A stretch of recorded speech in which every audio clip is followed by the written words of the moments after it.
This is London Real. I am Brian Rose. My guest today is Justin Skibinski, recent graduate of our Speak to Inspire course. Welcome. Thank you. Thanks for doing this. Tell us about you. Where are you from? What do you do?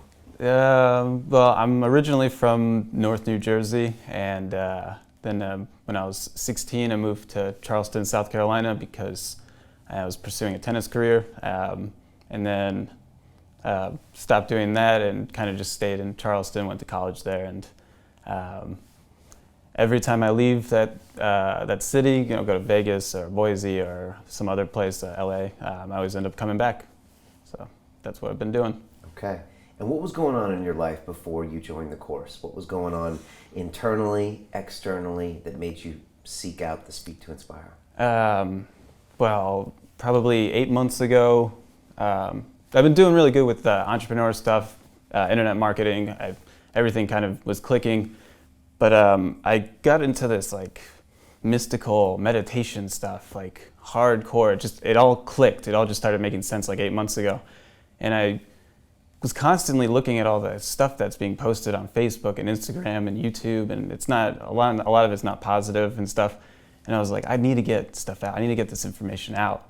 And I started trying to make a YouTube channel, and I'm making my videos. And one video for like a 6-minute video is taking me like hours and hours to post, and I don't know like what I'm doing, and the editing is terrible. And then I see a Facebook ad for Speak to Inspire, how to be a public speaker. And I was like, that's what I need. Go and buy it. That was it? Yeah, that was it. And why London Real? Yeah, I mean, I don't want to sound like a jerk or anything, but like, I didn't know who you were 6 weeks ago. I didn't know London Real. You sounded legit in your the webinar and the video sales letters and all that stuff. So I was like, I'm gonna give Brian a shot, and I'll go watch his videos later and make sure that everything's good. And I mean, it was just instinctual, and it was the right decision, definitely. Cool, man. That's a good data point for me. That's nice to hear. Yeah. Tell me about the course. You pull the trigger, you join, you got the first 2 weeks. I throw you in, 75 people around the world, the private Facebook group. I'm asking you to upload videos. We got the live calls, throwing a lot of work your way. What's that first 14 days like? First 14 days was feeling out the group, because I know that like I'm a huge ball of energy and I'm super positive and stuff, and usually it's like me talking to everybody and stuff, and then just realizing that like I'm not even the most energetic person in my group. It's like, oh my God, these guys are amazing, and then it's like, you don't want to let them down and stuff, so you're making sure that your videos are coming out. And the big thing for the first 2 weeks was like, I had my way that I wanted to do things, and it wasn't the right way. So I was getting the videos out, and they weren't getting, people were liking them and stuff, like just because we're trying to keep everyone motivated.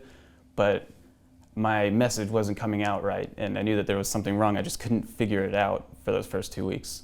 And luckily by week 5, everything got, it was like, you have your aha moment late week 5, and but those first 2 weeks were pretty confusing. What was your way?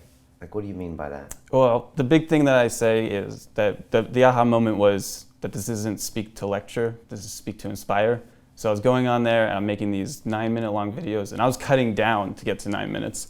And I'm trying to tell everyone like, this is cause and effect, and this is that, and natural law, and meditate, and all this stuff. And then it's like, whoa, chill out, just inspire, get them motivated. That's all you have to do, and that's you don't even need 5 minutes to do that. So. Yeah, don't kill them with information. Yeah. Yeah. Okay. Nice. Big struggles on the course for you. Besides that, any of the modules or the structures that you had a hard time with? I think the storytelling was easy once you figured out how to just tell a story. But like thinking about something that happened that was negative was scary, because like the worst thing that ever happened to me really was when I got fired and then I had to do the speech, and that was like just remembering that, like I totally forgot about that. It's not something I think about. So I was like, this feels terrible to think about this. And then other people are, Vikram's talking about his brother or his friend dying and stuff, and I'm like, man, this is like emotional stuff. And I was like worried, like if I'm feeling this for just being fired, like what is like Vikram feeling and stuff, and I wanted to see like how everyone was feeling and everything. So that was the challenge, was like having to bring up those like skeletons and just looking at them and like, how am I going to talk about this without like crying? Right. Do you think they can be useful going there? Yeah, definitely. Okay. Definitely. It helps connect. What was it like last night, being here, meeting 30 of your classmates, giving your speech, and then also listening to the speeches? What was that like? It was awesome. So like when you see people on video, for whatever reason, it's just like, you know, when you see somebody in a white lab coat, it's like they are a celebrity to you. It doesn't matter if it's Anthony Flipovich. No one knows who that is, but it's like, I just met Anthony Flipovich live, you know, in real life. I met Brian and Vikram and all these people, and it's like awesome. And they're having the same experience looking at me too. And it's just like, this is a great time. And it's like we already knew each other, and I mean, you know, Kieran talked about stories that we knew that like even like his girlfriend, wife didn't know. So it's like we all knew each other, and it was so open and everything. It was great. The group is the best part about this course. Yeah. What was it like giving the speech? How did it feel? Well, I was lucky. I came on the 12th of December, and I rented a car, and it was my first time driving in London, or in England, and it was ridiculous. I was trying to get to Brighton, got a little lost, got into a snowstorm, and during the snowstorm, I just kept doing my speech over and over again, just yelling it, and I was getting frustrated, so that's why the curse words started getting involved into it. And so when I went on there, it was perfectly memorized. I didn't really feel any nerves or anything. Nice. Felt good. Okay. And what was it like to watch everyone give their speeches?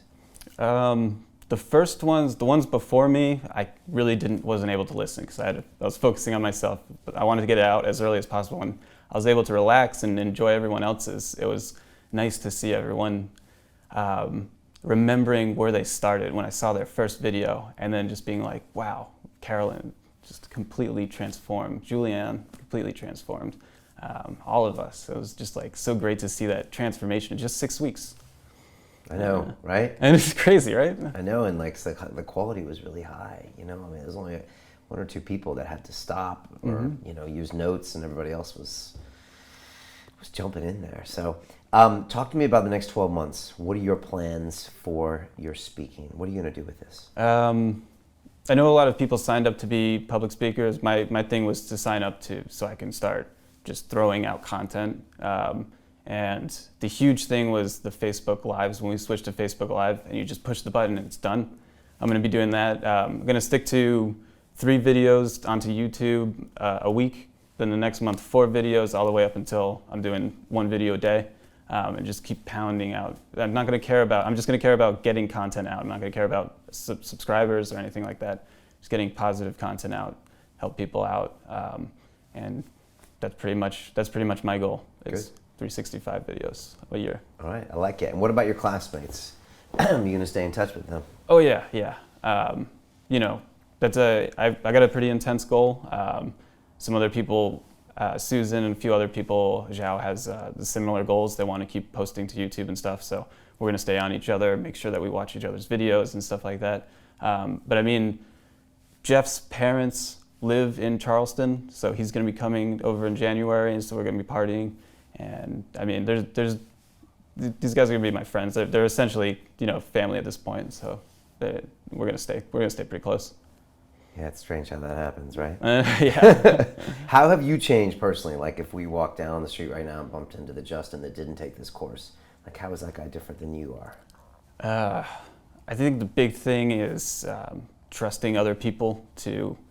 My last speech I didn't even write it. Dominic was like, hey, you got this, like I had all this crap that I was going to talk about. And then Dominic was like, you have a speech already, just talk about that experience. And so just trusting other people to do the work for me and just listening to them, you know? Like sometimes when you do internet marketing and you work from home and you don't even leave your house for like 6 days in a row, the idea of having somebody else come in and give you an idea is like, you know, you don't know what you're talking about. And then Dominic just goes in and just tells me what to do. And it's like, oh, these guys are awesome, you know? Vikram telling me that to stop lecturing, and it's like, and everything clicks. You know, you just got to trust other people, and let them help you. Yeah, really good observation. Wow. Last question to someone who's thinking about taking this course but isn't sure. not quite sure if the tribe is for them and all that stuff, what would you say? This is coming from very clear. I want to make it clear I'm not biased. I didn't know who you were 6 weeks ago. So it's not like, I remember Terrence talking about like, he was nervous even just talking to you for those 15-minute things that we, or those 5-minute things that we did. Just do it. It's really not that much money, and it's like the return on the ROI is just ridiculous. It's like, you really just got to do it. I don't even know how to explain it. Like, the people that you meet alone is worth the investment. But then on top of that, you're actually learning a skill that you can take and mold and do something with it that can really help other people. And now, like, when you go on camera or if you go on stage, it's like you're the man. And it's all because you just 6 weeks of work, just 18 videos. We just posted 18 videos, and it's a no-brainer to me. I mean, I'm patiently waiting for Business Accelerator ads to start showing up so I can sign up for that. And yeah, there's no question that this is something that you should do. And just make sure, if when you're going in, to be positive and post videos and be active, and everyone will start, jumping in as well. Yeah. Justin, you have great stage presence and great camera presence. So I know once you tap into this emotional piece, I think you'll really start connecting with people in a big way. And again, less about the information and more about the inspiration. Mm-hmm. And then they will listen to the information once you get them over that emotional piece. So I'm super excited for you to watch you go into daily vlogging, which is a crazy beast. And yeah, thanks so much for all the energy you put in this group and for keeping it positive. And Team Rose has been absolutely incredible. So thanks for joining us. And you got a lot of London Real episodes to watch now. Oh yeah, I do have to check that out. And I guess we'll see you next year as well. So cool, man. As we say, it's about the journey. Let's keep crushing this and make the next 12 months amazing, all right? Cool, and thank you for making this course. It's not an easy task to make a course like this. You've made several of them now. Dude, you're welcome. And look, we take a huge pride in like trying to make these things absolutely amazing. We got great team leaders. We got great people that help us put all this information together, and we just want to see you guys crush it. That's all we want. Yeah. And I hate to jump in on this too. Like I buy courses that are around your price range all the time, and it's like this one far and away exceeded any other course. I've bought a $5,000 course. Yours is way better, way better. Like it's like nothing I've ever experienced. What makes it better? It's the group. It's the fact that you forced us into these groups, and then you made it into a competition, so we had to be with each other. We had to be there together, and then we're all like talking, and we're doing separate private messaging together. And now we're doing every week we did our own private group meetings and stuff, and there's no other course does that. It's always like you're by yourself. When you get unmotivated to do it, you don't do it. But if you get unmotivated at Speak to Inspire, there's going to be 3 people messaging you saying what's up, Yeah, look, we found something really incredible here. We stumbled on it, and I think it's like the London Real ethos and the people that are in there that just kind of make it happen. So yeah, thank you for noticing. And it's just amazing, and it's why we're so excited when graduation comes, because I feel the energy in that room, and you guys feel like family too, because I've been watching you breathe and struggle and all that. So yeah, we're planning on doing some really big things, and hopefully just get more people doing great things with their lives. So I look forward to being part of it and checking it out. Thank you, Justin. Really appreciate it.